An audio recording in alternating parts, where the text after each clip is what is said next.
Live Tamil செய்திகள்.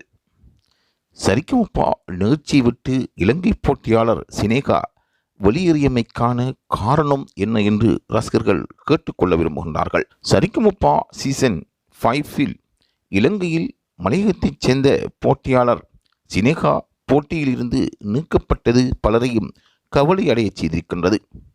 இதற்கான உண்மையான காரணம் என்ன என்று பலரும் ஆராய்ந்து கொண்டே இருக்கின்றார்கள். சரிகமபா நிகழ்ச்சியின் கடந்த வாரம் எபிசோட் பிரபல இசை அமைப்பாளர் கங்கை அமரன் சுற்றாகும். சிறப்பான சுற்றாக நடைபெற்றும் அது முடிவடைந்திருந்தது. இதில் போட்டியாளர்கள் அவரின் இசை பாடல்களை பாடி அசத்தி வருகின்றார்கள்.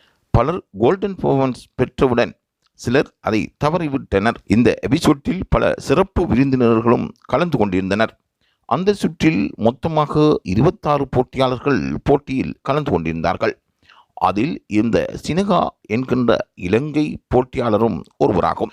நிகழ்ச்சியின் விதிமுறைகளுக்கு அமைவாக மதிப்பீட்டு முறைகளுக்கு ஏற்ப 3 பேர் வெளியேற்றப்பட்டிருந்தனர்.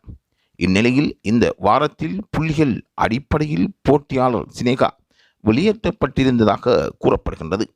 ஆனால் இதன் பின்னணியில் ஒரு உணர்ச்சிபூர்வமான காரணம் இருப்பதை சினேகா நேரடியாக தனது போட்டியில் வெளிப்படுத்தியிருந்தார். நான் இந்த போட்டியில் வெற்றி பெற வேண்டும் என்ற எண்ணத்துடன் தான் கலந்து கொண்டிருந்தேன். நிகழ்ச்சி தரும் ஆடைகளை தவிர்க்க முடியாத சூழலில் அதை அணிய வேண்டிய நிர்பந்தம் ஏற்படுத்தப்பட்டது. அதன் பின்னர் சமூக வலைத்தளங்களில் என்னை பற்றியும் என் பெற்றோரை பற்றியும் பரவிய செய்திகள் நன்மை ஆழமாக பாதிப்படைய செய்தன. என் பெற்றோர் மனவேதனை அடைந்தார்கள். இதனால் தான் கவலை அடைந்து நெஞ்சு வலியால் மருத்துவமனையில் அனுமதிக்கப்பட வேண்டிய நிலை எனக்கு ஏற்பட்டது. அதன் பிறகு போட்டியில் தொடர முடியாமல் எனக்கு கவலை ஏற்படுத்தியிருந்தது.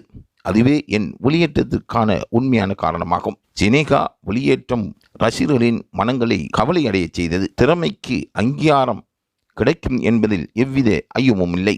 இருந்தாலும் சமூக வலைத்தளங்களில் நடைபெற்று வரும் விமர்சனங்கள் கவலையை ஏற்படுத்தியிருக்கின்றன. அவரது பயணத்தை மீண்டும் தொடர்வதற்கு தங்களால் முடியுமான ஒத்துழைப்புகளை வழங்குவோம் என்று நடுவர்கள் கூறியிருக்கின்றார்கள். தொடர்ந்தும் இது தொடர்பான தகவல்களை பெற்றுக்கொள்வதற்கு லைவ் தமிழ் செய்தியுடன் இணைந்திருங்கள்.